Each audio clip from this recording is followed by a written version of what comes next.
the Steelers by the Lake podcast. My name is James, joined once again by my co-host Cody. Cody, how you doing on this fine Monday evening? I am great, my friend. Feeling better than I was when I first woke up this morning, not gonna lie. Threw back a couple good ones, couple Yinglings last night watching the Steelers game, so that was a good time. Hanging out with a friend in San Antonio, so that was a lovely time. Dude, the amount of food I ate last night, crazy. Anyways, I'm doing fantastic, James. How are you? I'm doing well as well. Gonna have to catch up on some sleep. I didn't get a ton this last weekend, so Yeah, you was busy. You were doing stuff. Oh yeah, man. Made it all the way to the other side of the state. Went and visited one of Neela's puppies, and then also Angry Orchard. Both were fun. There you go. Both are fun. Both were fun. We're gonna talk Steelers news, kind of related to Steelers news. It's more of Vikings news, but it has to do with a Steelers coach who we recently brought in last year. Brian Flores is now officially hired as the defensive coordinator for the Minnesota Vikings. Congratulations to him. We appreciate everything he did for Pittsburgh. Some people don't understand, I think, what he did, and that's fine. They don't need to, I guess. They don't understand.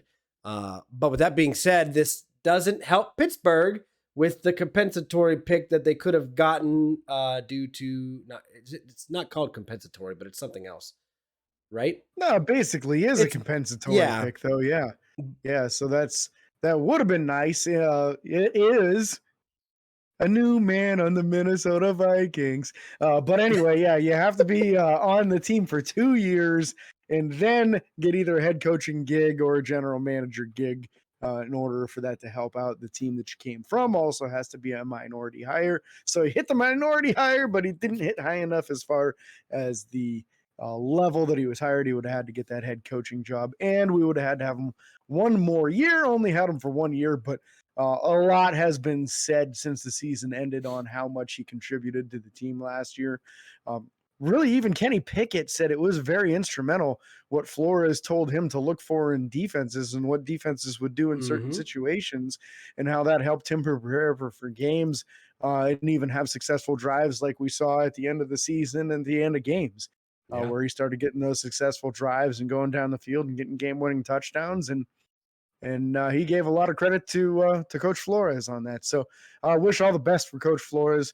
Really appreciate the efforts that he gave to the Steelers this last season, and I think that will be something that's always going to be a little bit of an unwritten brotherhood between him and Tomlin now. Oh, I think 100%. Yeah, he's going to always be extremely grateful for Tomlin making sure that he didn't become irrelevant and making sure he didn't get blackballed out of the league. Yeah. Not possible when Tomlin takes you under your wing. So nope, not at all. So let's talk about someone else getting blackballed potentially. I don't know whoever the reporter is. Yeah, let's talk about that, man. Whoever the reporter is, folks, be careful when you're reading an article before you like and retweet and share and that sort of stuff. Make sure that there's at least some shred of truth to it. Somebody decided this last week. They must have been real bored. I get it. There's not a lot of Steelers news going on. They decided to claim that Deontay Johnson in that New York Jets game punched Mitchell Trubisky in the face before the game even started, which is one of the most ridiculous things I've ever heard in my life. It was very quickly refuted by both Deontay Johnson and Mitchell Trubisky. This even kind of conflicts with the story that came out in the middle of the season saying that there was a big disagreement and argument between Mitchell Trubisky and Deontay Johnson at halftime. Now this person was trying to say that Deontay punched him in the face before the game, which if that happened, Tomlin would have absolutely benched Deontay and not allowed him to play in that game. So not a shred of truth to it. I believe Deontay, I believe Mitch, and I believe that it did not happen. And I believe that reporter needs to be held accountable for that kind of nonsense. Yeah. You'd have to imagine that at what point can you just continue to put out false accusations or false information and be still allowed to report in that aspect or that capacity, or even just have that much, strength to your words. Like at some point your words no longer have power or anything like that. Should lose credibility when you start saying stuff like that. Yeah, absolutely. You want to know what's not going to lose credibility is the credit that Pittsburgh has on their little credit card for the NFL that has $80 million right now in cap space. And that's just right now. Steelers still have the option and more than likely are going to potentially switch up contracts. Huh? That's the 2024 season that they're going to have 80 million. Excuse me, 80 million. But again, that's going to go up because they're going to well, it could potentially go down with signing of certain people. But they typically do a good job of reformatting these contracts and doing specific things to open up more cap space the year before. So I don't know 2023 where we're at. We can figure that out probably fairly quickly. But at the cap, right at it. We're at it. Okay, so we're gonna have 80 million next year then. So that'll be a good time. Correct. Yeah. So you figure a few of the big contracts are falling off, and that has everything to do with it. William Jackson III won't be under contract anymore. Deontay Johnson wouldn't be under contract anymore. I want to say Mason Cole's contract would fall off, and then a few others as well, like say Ahkello Witherspoon. There's not T.J. Watt, not T.J. Watt, that's for sure. But like you mentioned, you figure they're probably going to eat into that a little bit with an extension, hopefully, for Alex Highsmith. But it's nice seeing a big number like 80 million because that makes you really kind of reassure that they have plenty of space for doing these extensions for guys that you want to hang on to. Well, like even Cameron Sutton. Oh, absolutely. But it's nice seeing that going forward, and you're less than 3 years out. Like it's technically 2 years. But it's technically next year, like a year from now. Yeah, it's next off season. But with that being said, like sometimes you see that number be really big up in the 80s or 60s, 70s, $80 million cap space 3 or 4 years out. Seeing Pittsburgh, this to me tells me that we're doing, and it reiterates that we're doing rebuilding our team through the draft because you have all these guys and all the talent, especially on the offense, is 90%, not 90%, but pretty high up there on rookie contracts. You got Jaylen Warren. You got Kenny Pickett. You got Najee Harris. You got Pat Freiermuth. You got Connor Hayward. You got Kenny Pickett. You got Calvin Austin III, who hasn't even played a game yet. Like, all these guys are on the rookie. The entire tight end room. The entire tight end room. Yeah, Zach Gentry. And probably, Dan Moore Jr. is probably still on his rookie deal. Kevin Dotson. Like, yep. What? Yeah. So it's a high percentage. 3 starters aren't on the rookie deal. 4 if you include Derek Watt. 5 if you include a wide receiver. Offensive line. Yeah. Well, okay, 5. Yeah. Deontay, Derek, and then center, right guard, right tackle. But you get the idea. It's a very young unit, and it's not soaking up a lot of payroll quite yet. It will. Yeah, it will. It will. But you got to look at a lot of this too. Is by the time. Let's say everything goes great for Kenny Pickett. The next year goes great. He's a 2-for-1 touchdown to interception ratio. He's throwing for 3,500 yards. We're heading in the right direction, winning 10 games. And then the next year after that, he's a 3-to-1 ratio. And you're like, all right, we can't extend him soon enough.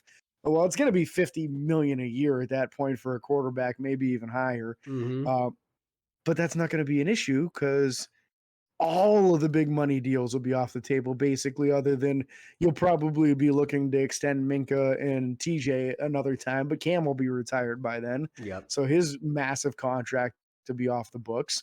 And you look at guys like, say, Najee Harris. Najee's been putting together some decent years, but like we talked about before, if you give him that 5th-year option, by the time he's done with the 5th-year option, he's at like 29, 30 years old. Yeah. So he may not get a second contract, and might not have to worry about that huge dollar amount going on him. Yep, which is very unfortunate for him, but that is what it is. That's the way it works, man. I would expect Pittsburgh to probably pay him something. I don't know what they'll do. We'll figure it out. Yeah, it largely depends on how he's performing. Yeah, I think if he continues how he was, there's no way the second half of this year and how he played last year as well, I think they'll give him at least like a 2-year extension. Yeah. Just so that he makes some decent money. But you can't be giving him a 3 or 4 year because you never, like a lot of running backs, once they hit 29, 30 years old, they start to get slower. They start to really become less athletic and less skilled and less effective injury prone. Let's be real. And he's already had some injury issues. Yeah. So we got to keep an eye on that. But that $80 million cap space for 2024 is fantastic. And I'm excited to see what Pittsburgh can do with that, whether that be free agency or re-signing guys, whatever that looks like for Pittsburgh. I'm super excited about that. We're going to briefly touch on something right now, talking about the NFL honors for 2023. We're just going to kind of go over the list, not talk about it super a whole lot. MVP was Patrick Mahomes. No surprise there. He did just do something that we'll talk about after this. And then you have Defensive Player of the Year award went to Nick Bosa for the San Francisco 49ers. He had a sick year, didn't he? Like he did have a a very sick year. I don't know if you saw the clip, James. I'll have to share it with you off the podcast and maybe share it on our page as well, Facebook or something. There was a clip where one of the guys, I think it was Fred Warner for the defense of the 49ers, was all hyping everybody up and saying, let's go. Like whatever he said was super hype and like up there energy wise. And the camera just pans to Bosa and he's like, can't agree more. Like just the most cool, calm and collected. Just, I can't agree more. And it's just funny. It's a funny clip. And so I'll share that with you and then I'll post that on our Facebook page as well. But moving forward, Offensive Player of the Year went to Justin Jefferson. Very well deserved. He almost got to the 2,000-yard receiving mark, which would have set an NFL record. Unfortunately, he only ended with 1,809 yards. Biggest thing was the eight touchdowns is what he ended with, which was a low number technically for touchdowns.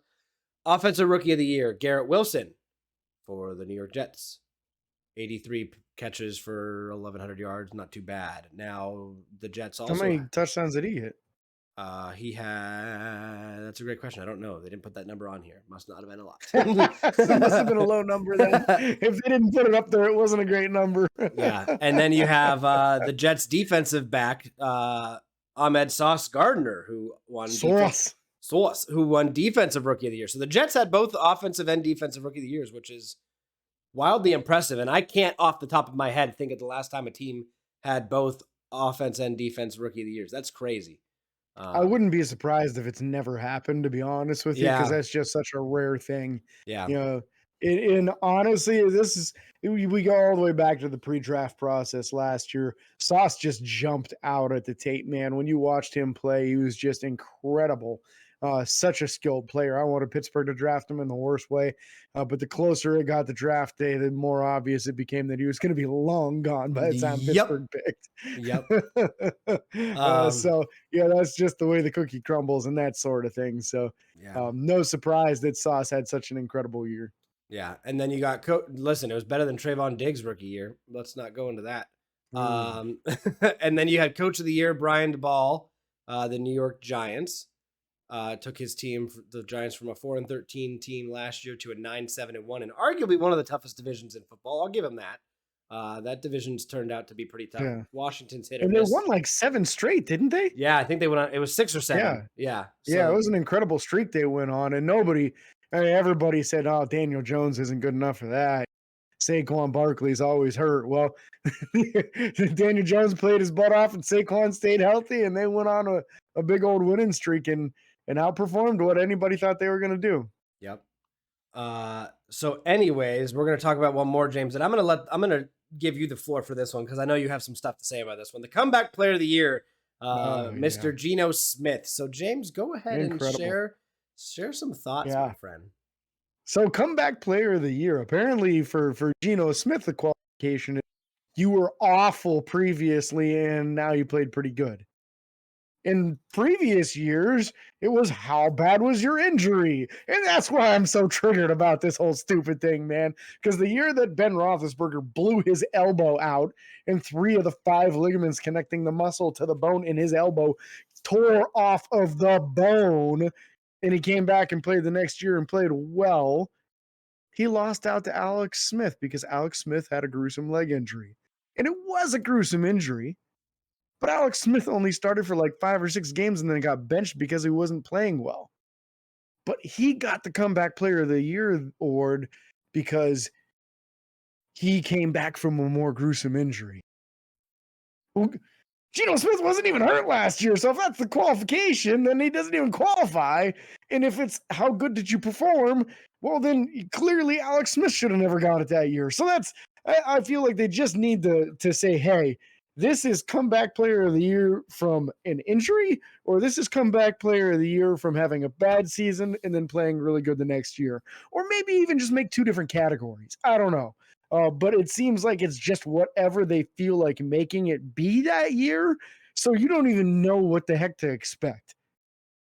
You don't even know who should be considered for it because you don't know what the heck the qualifications are that particular year. Yeah. Like if Chris Boswell doesn't miss a kick next year, does he qualify? Because he missed 8 field goals this year, should be comeback player of the year, right? Wait, nope, didn't come back from a gruesome injury. I don't know. That's definitely whatever tough. Whatever the narrative is to make sure the Steelers don't get it. That's what it'll be. Yeah. You can count on that.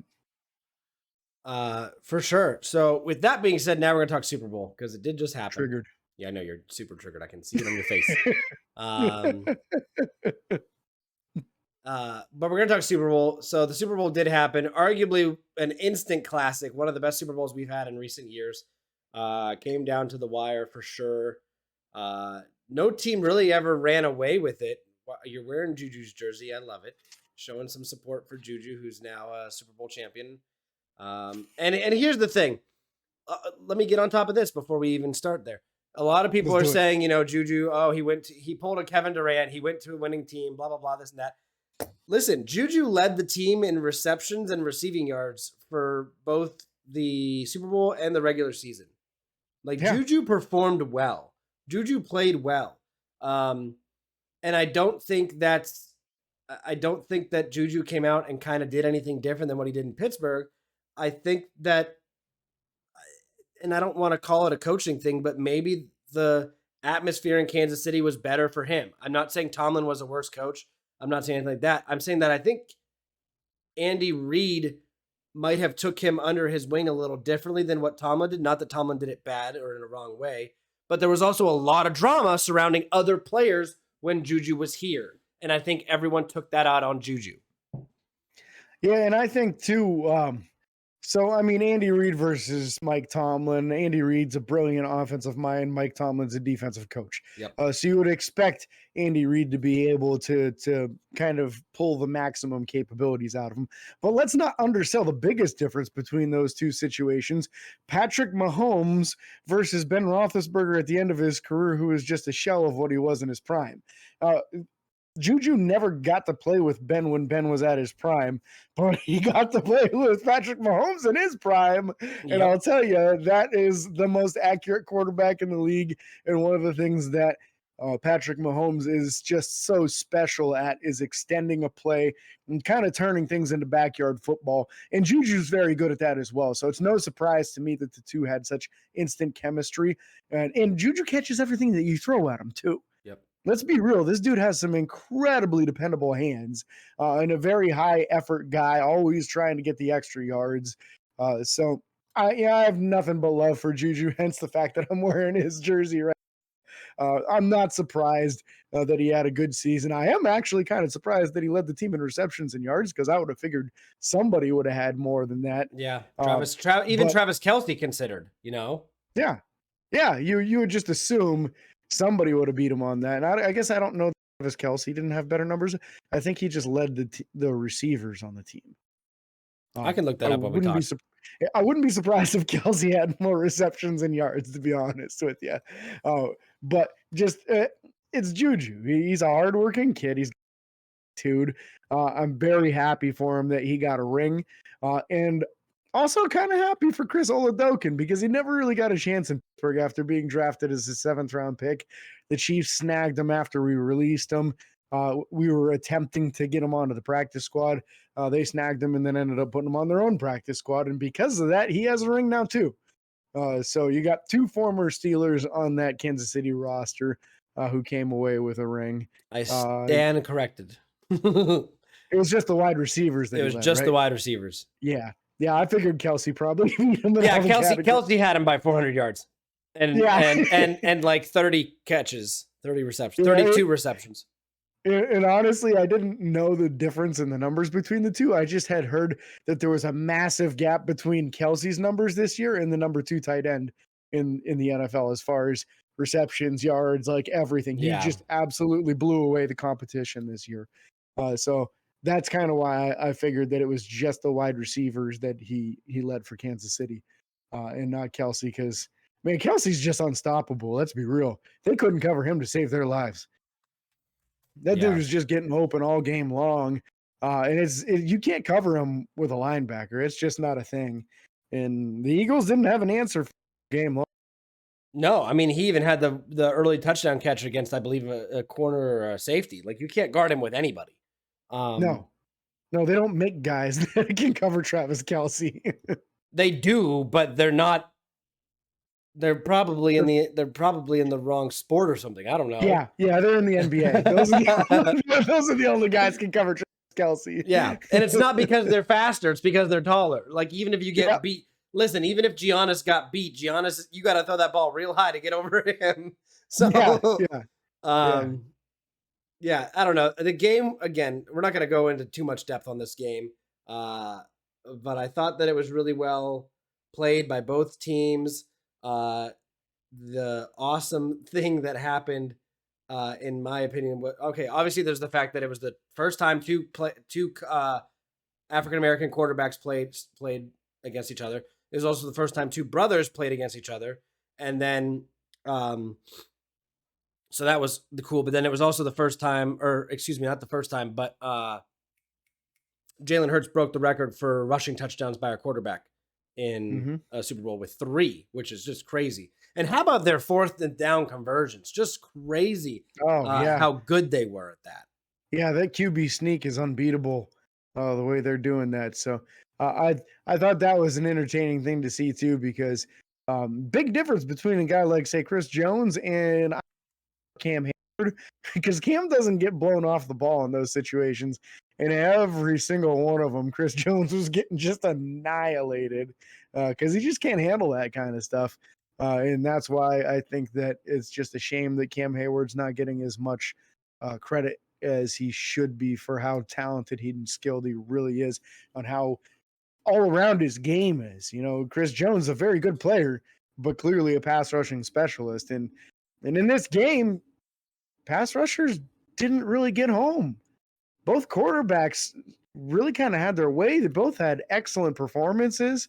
And one thing that I'm going to say here, because I wanted to make sure I made this a topic when we were talking about this game. One thing both teams have in common, outside of what we've talked about already, 2 of the best centers in the NFL. Oh, absolutely. Right? Jason Kelce, a former 6th round pick who just happened to turn into one of the best centers in the league through work ethic, right? Let's call it what it is. Yep. When you're a 6th round pick, you're not getting drafted because you're the best center out there. He worked really hard, and he changed his body, and he turned into an excellent, one of the best centers in the NFL. And then Creed Humphrey, 2nd round pick for the Chiefs. Yep. Right out the gate, Pro Bowl his first year, widely regarded as one of the top centers in the NFL. That's why, as we move forward into draft season here, you're going to see me talking about centers a lot for the Steelers. And it's not because I think Mason Cole's bad. I think Mason Cole's pretty decent. But these elite teams don't have just a decent center. The 2 best teams in the NFL this year had 2 of the best centers in the entire NFL. Yep. And one of my favorite sayings from the Draft Network that I love, these guys, they do the podcast, the Draft Dudes, right? Kyle and Joe Marino, Kyle Krabs, right? One of their big sayings is, don't let a good player keep you from drafting a great player. Fair. And I think that's something that Pittsburgh really needs to strongly consider. I think at 17, when you're going to be looking at the NFL draft this upcoming season, you're going to say, just like normal, when Pittsburgh's drafting at 17, right around that area all the time, because they're always at the back end of the playoffs or just barely making it into the playoffs, in that range, right?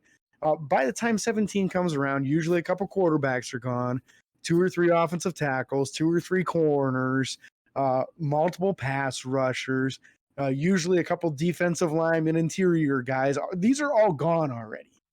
You're not getting the best corner at 17. Maybe the 3rd or 4th best if you're lucky. But what you can get and what Pittsburgh has had extreme success with in the last 15 years is interior offensive line, because usually the best ones are still there right then. Yeah, because you got DeCastro, you had Pouncey, you had... Those guys were both first-round picks. Where was Foster? How many Pro Bowls? Foster was actually undrafted. Okay, that's not what I was thinking of then. Oh, shoot. Yeah. I don't remember now. Maybe Kendall Simmons? I want to say Kendall Simmons was like a second or third round pick. Okay. No. Okay, Gilbert. What was Gilbert? Gilbert was a second rounder. Okay, that's what I was thinking of. So was Mike Adams. That was supposed to be the bookend tackles was Mike Adams. But Mike Adams couldn't stop hanging out with Wiz Khalifa's crew. That was a problem. Darn. Yeah. Kind of an issue when you're getting stabbed at 3 a.m. over a drug deal. But again, a little bit of an issue. And we'll address the elephant in the room, or whatever you want to call it. The big thing that people are talking about is that end of the game, under 2 minutes left, the holding call, the defensive holding call that changed the game, because it went from a failed third down attempt and having to settle for a field goal, giving the ball back to Philadelphia with, I think, like a minute and a half to go, to then them getting a new drive and then being able to run down the clock and kick a field goal with under 10 seconds left. James, I know that we have similar opinions on this, but slightly different as well. I agree that it was a holding call. My frustration comes from the fact that they didn't call it all game, even on other plays where I thought it could have been called. And then, especially in a big game like this, towards the end of the game, when you kind of normally would let these players play it out, especially when it's not like he didn't drag him to the ground, he didn't do this and that. I understand it was still a hold. I'm not declining that or denying it. But you just don't want to see a call like that have the impact it did on the game. I would have loved to have seen if Philadelphia could have came out and got a drive, tied it up, put it in overtime, came out, won the game, whatever. I think it's just unfortunate how it played out, and it's the second year in a row that it happened that way. Which is, then people are going hashtag NFL rigged. There's a script, all this stuff. The script stuff's been crazy and hilarious. It's hilarious how dumb people are with that stuff, man. Yeah. It's so funny. And to me, this is like, it's almost like the biggest non-story ever. Because I look at it and I say, first off, we know Juju Smith-Schuster, the wide receiver, better than most fans do. And one of the things that we know about Juju, he's no track star, right? Not the fastest dude in the world. So what the hell do you got to hold him for? The one thing that's not deniable, at the snap, Bradbury grabs him and gets a hold of that jersey and doesn't let go for a couple of steps, completely stopping any momentum that Juju could have got off the line of scrimmage. Then he let go. Juju got a few steps in. Then he grabs him again at the waist. This one was a little bit less obvious than the initial one. The initial one was the worst grab of the two. Yeah. But again, halting his momentum and keeping him from being able to get that separation that we always talk about with wide receivers. So important to get separation. Got to be able to get separation. You can't get separation if somebody's holding you the whole play. And this isn't just a receiver. This is the guy that was leading the team in receptions, leading the team in receiving yards of all the wide receivers. They were going to him for a reason, because he was the guy that took that entire second to last drive. They went to Juju like 4 or 5 times on that drive, went the whole way down the field with him, and then threw a touchdown pass to somebody else, but that's fine. They were about to do the same thing. And the Eagles knew it, and Bradbury knew he couldn't stop him. Yep. And then admitted after the game that he did it. Yeah, he said, I shouldn't have done it. That inside-outside move that they ran it 3 times total, and 2 of the times were touchdowns. Brutal. 2 of the times were touchdowns. And so what they would do, and again, we'll get into this. I'll get into this very, very briefly, and then we'll end the show and get ready for official off-season. Combine's coming up, buddy. Yeah, it definitely is. But 2 times in this game, in the red zone on second down, they ran a motion across Patrick Mahomes or behind him, whatever it was, and they saw how the defense handled it. And then the very next play on third down, they threw touchdown passes because they did the same motion and caught them over. Now I can't think of the dang word. Overcorrecting. Overcorrecting or over pursuing or whatever. Mm-hmm. And they ran both. It right back, and they got a touchdown, easy touchdown, open touchdown on both plays. It was just great play calling, hands down. Great play calling. And I saw a post on this. I saw somebody post this online on one of the Steeler pages, and I can't agree more. Pittsburgh is decades behind these two teams when it comes to offensive play calling, in my opinion. We use motion. We do not use it to the ability and to the strategic layout that both Philadelphia and especially Kansas City use, which is just crazy to me. And I hope that Pittsburgh learns from this and runs. I'm not saying run the same plays, but I hope they get creative in how they use motion and how they do stuff. I think we saw it a little bit with some tight end screens and some fullback dives and stuff like that, but I'd like to see us. Yeah, and a little bit of end around stuff. Yeah. I'd like to see us get a little bit more creative on that, I guess. Yeah. Or at least the result be better. Yeah. And I think that's a big part of Matt Canada's offense, and he was trying to get to that part of it. But in order to get to that part of it, you have to have some success with some of the end arounds and some of the motion and that stuff. And he really wasn't having a lot of success with it. So I don't think he really got to expand to that part of the book that much as far as his playbook. One thing I will also like to say is, just like as we got to the end of the game and it being that close of a game, Kansas City just made all the adjustments at halftime that the Eagles didn't. Yeah. The Eagles drive stalled time after time in the second half. The Chiefs just found ways to make it happen. I mean, they got a defensive touchdown. That didn't happen for the Eagles, right? Yeah. They got a punt return where they almost brought it all the way back for a touchdown. Yep. That didn't happen from the Eagles. We got a more well-rounded game out of the Kansas City Chiefs than we did out of the Eagles. And the Eagles dominated the first half of this game. Honestly, I thought the Eagles were going to walk away with it after 24-14 in the half, and then they came out in the second half, and that's where Andy Reid and Eric Bieniemy really flexed, man. That's where they said, hey, we see what you're doing, and we got some changes for you. Yeah. And it's so important to have smart coaches, and that they just showed it, how incredibly smart those guys are. The last thing I'm going to say about this game before we end the show, the very last thing I want to mention is in the beginning, when I saw the Philadelphia Eagles coach crying, I was very like not moved or emotional, but I was like, this guy like is living his dream. This guy's like crying during the national anthem. Absolutely. He wants to be there. But then I literally couldn't. The one play happened where they challenged the catch on the sideline, and the A.J. Brown catch, and Kansas City challenged it, and it wound up not being a catch. But Kansas City moved back to where the original line of scrimmage was before the play they called completed on the sideline. And then you saw it on film. I don't know if James, you saw this. Their coach did this to Kansas City, telling him to come on back. And you saw Jalen Hurts put his hand, be like, nah, dude, like, what are you doing? That was bad. In my opinion, that was not understand. That is one of those situations of not acting like you've been there before. That's a young man mistake right there. And his quarterback's younger than him. Yeah, that's rough. That's a maturity thing, though. That just shows you how mature Jalen, right? Yeah. I think that's more of a testament to the maturity of Jalen Hurts. Yeah. Than it is the immaturity. It's so tough when you get caught up in those moments in the competitive situation where it seems like somebody's trying to rub something in your face. It's so easy to just like jump right back at them like that. Yeah.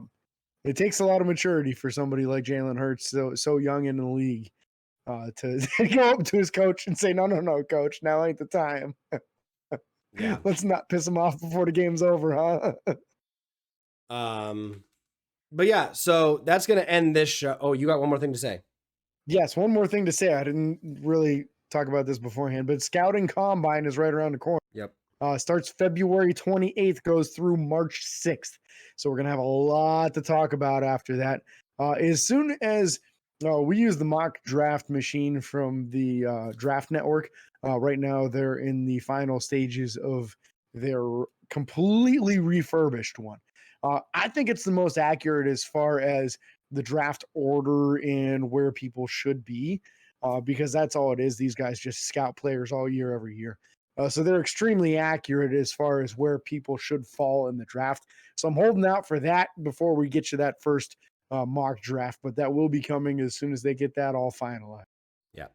So that's going to wrap up this episode. Again, we can't thank you guys enough for listening and watching. If you're watching on YouTube, be sure to like and follow on Facebook, Twitter, Instagram, TikTok, and YouTube. Subscribe and ring the bell. It's freaking free. And remember to put those 5-star reviews in. And this is for your hosts, James and Cody, signing off. Peace.